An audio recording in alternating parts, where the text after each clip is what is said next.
Mais Jésus, toi qui dis tu es venu nous sauver et c'est toi ils sont en train de frapper, c'est que nous ils vont nous tuer. Jésus leur dit, laissez-les regarder la fin du film et vous comprendrez. Il y a certaines questions qui n'auront jamais de réponse et que Dieu ne pourra jamais nous faire comprendre parce qu'il veut tirer sa gloire de notre humiliation, n'est pas éternelle, mais prépare la gloire à venir.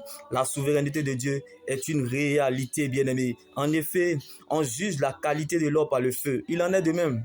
On juge la valeur de ceux qui plaisent au Seigneur par le feu de la souffrance, comme cet estropié, boiteux depuis sa naissance, qu'on portait et plaçait à l'entrée du temple pour mendier. La douleur du cœur est la première classe dans la marche avec Christ. On a tendance à juger une personne par son apparence du temps présent, mais nul n'a la sagesse de Dieu de voir que Dieu est avec lui et sera avec lui dans le futur. Comme tout le monde vit cet estropié, boiteux depuis sa naissance, se levant, entrant dans le temple, marchant et louant Dieu. La joie du cœur est la dernière classe. Donc, entre la première classe et la dernière classe, ton cœur doit être éprouvé. Et si tu réussis, tu deviens un cœur obéissant. Ainsi, le Seigneur peut te faire confiance et t'accorder son repos éternel.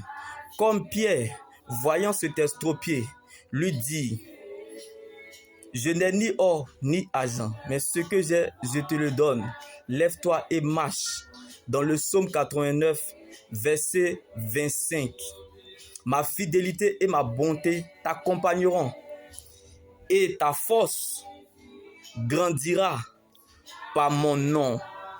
Donc, bien-aimé, quand tu veux voir ce que tu as, il faut savoir regarder ce que tu es. Car la grâce de Dieu nous donne ce qu'on a afin de savoir qui nous sommes. Donc, ce que tu as est plus grand que ce que tu cherches, espères ou attends, qui est le nom de Jésus-Christ. Sa place dans notre vie n'est pas négociable. Alors, tu peux tout perdre sans avoir rien perdu parce que tu demeures dans le véritable. Donc, vaut mieux garder sa paix intérieure que de chercher sa raison. Il est moins grave de perdre que de se perdre. Accepte ce qui est blessure de Dieu, mais refuse de perdre sa présence.